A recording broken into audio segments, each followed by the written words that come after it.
Okay, so being sick curb stomped me way harder than I thought it was going to. Like, immediately after I finished the previous video, my fever finally broke, so I figured I was going to have a swift recovery. Didn't think I'd actually wind up coughing more than ever and having my nose start gushing so badly that anytime I tried to sleep it felt like I was going to drown. How is it that now that I'm no longer sick, I actually feel worse than ever while writing this? Hopefully my voice will finally have started to recover by the point I start recording this, because let me tell you, ruining a good take because you started hacking up a furball 90% of the way through it is infuriating. But let's actually get to the review, which I want to be on something bigger and more impressive today. But again, the plague ransacked my entire being, so I don't even know if I will be in condition to record this audio by Sunday. So first, your likes! Please give and maybe subscribe. You know, I'm amazed that roaring like that isn't hurting my voice more than it does. Anyways, it's Age of the Prime's Micronus Prime. Well, actually, this is less Micronus and more just a suit. Specifically, I think that this is supposed to be the Apex armor, which is one of the worst things in the whole fandom, and the fact that its inclusion lets the sentient ball cancer that is Miko become a wrecker like she's always wanted to is infuriating. Even if I think the wreckers are a lame as hell team, I still never want to see Miko happy. I'd much rather see her try to cross a busy street, then get sucked between all 18 wheels on a big rig until she was an unrecognizable smear on the road. To be fair, this doesn't really look like the Prime version. The only thing giving off any of the same vibes as that is just how unimpressive it looks. Really, this portly little thing about a third bigger than 86 Bumblebee, and that's mostly in width, that looks like what a G1 Pipes had asthma is supposed to be any kind of thing that anyone ever feels threatened by.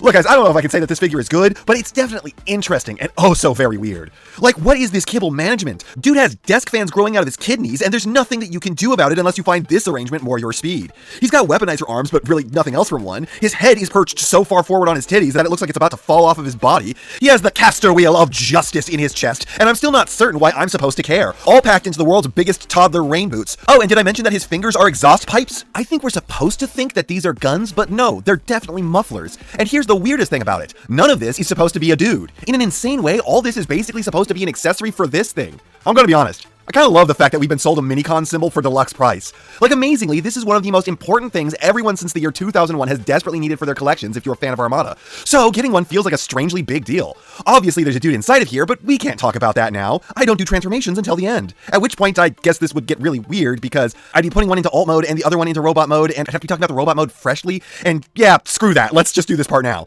Transformation is as basic as you think it's going to be, but it's a simple kind of fun, and when you're done, you are left with this chumbly little dude. Tragically, the Minicon port on his stomach is a fake, the bastards, but being made out of clear plastic would probably mean that it was in for a swift death if it was real, so I get it. I like the painted lines on his chest. It gives him the impression of being a Cybertronian who's wearing clothes, which is an interesting vibe. I don't much care for the curved arms though. That always looks like a cop-out. What's hilarious is that this little thing is way more hardcore than his own power armor. I mean, they both have a dorky, dumpy vibe that looks like a toddler and a baby taking a school photograph together, but at least in this instance, the baby looks jacked. Meanwhile, the toddler looks like he skipped both leg day and arm day and focused solely on his pecs.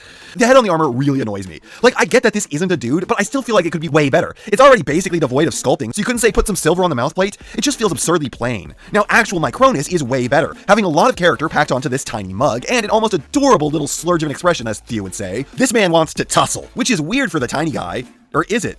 Oh my god, did they give Micronus, god of being really small, a bad case of short guy syndrome? They totally did! He's even got a pair of booster shoes on his mech that is already acting like a pair of booster shoes in its own right, and even the mech is still short as hell. So this is a weird-ass, I guess, robot mode? Robot modes? Robot and suit modes?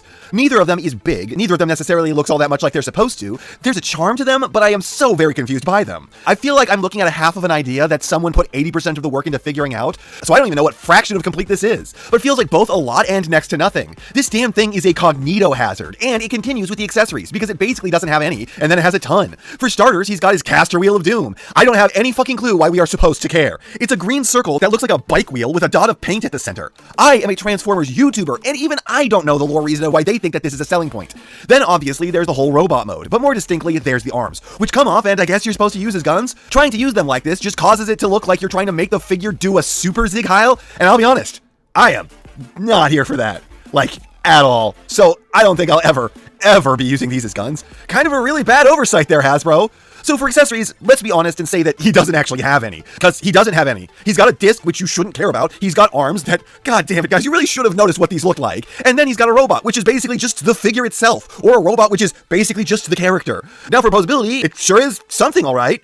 Head barely rotates if you have it up like it's supposed to be, but it's got a ton of down and you can rotate it more like that. Shoulders pull more than a 90, elbows pull a 90. Wrist swiv, probably should have had bendable main fingers. No waist, hips are impeded forwards and back and hyper unimpeded out to the side. Knees pull I think a maximum, but it's hard to tell because there's just so much going on, and feet with a toe down that likes to fall apart and a big pivot. Micronus himself has massive tilt up at the head and a full rotation. Shoulders pull a bad-looking 90 thanks to the curve, slightly more than 90 elbows, no wrists, no waists, no feet, hips are unimpeded in all directions, and maximum knees.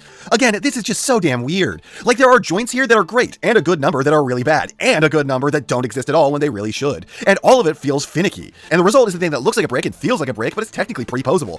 Now, you want to talk about weird? Transformation is capital F fucking weird. It starts with you basically just completely gutting the dude like a fish until he's a hollow shell. It's kind of crazy just how much of this thing's mass is located in his legs, because his torso ends up so slight and weightless by the end. The shin transformation into a wheel is awkward, and I'm not sure why there's this peg, as it seems to exist only to get in the way.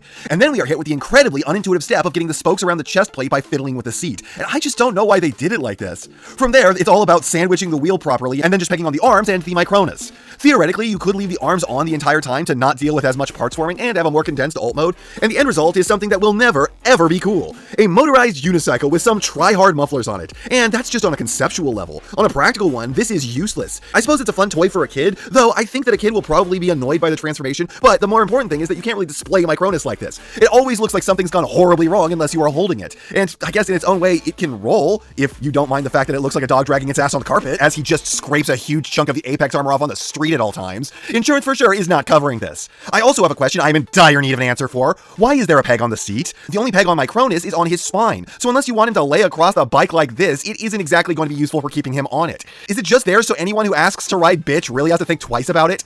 I mean, based on his face, that very well might be it. So this is an extremely different figure for Hasbro. The Prime figures have all been a little strange, but none of them have been this weird. I don't understand what they wanted or why they thought any of this was a good idea. It's not super compelling as a figure. It doesn't look very cool. It doesn't look very much at all like the thing it purports to be. It feels awkward at every turn. The accessories feel like a drug-induced fever dream. The transformation for the armor is bizarre, almost feeling like they slapped together a couple of unrelated figures with the barest connective tissue they could muster, and the alt mode makes Big Wheel from Spider-Man look dignified. But at the same time, all that makes this really interesting. It's a strange, singular thing that I don't think really feels like anything else in the fandom. It's most like a weaponizer while not being anything like them. It's like a headmaster while being nothing like a Titan's Return figure. It's janky, it's bizarre, and it's so goddamn weird. I don't get the opportunity to give out this ranking all that often, but it's weird.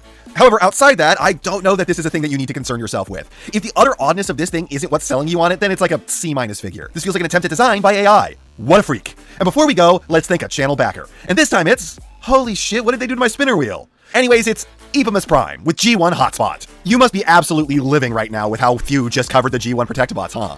Look, the MMC version of this dude ruled like little else in the Transformers ever has, and that's because it's such a cool base design. The character has aura, and the OG figure I'm sure was one of the better Transformers of its day. I mean, I have G1 Octane now, and just looking at it, things are handled so much more logically and intelligently on Hotspot.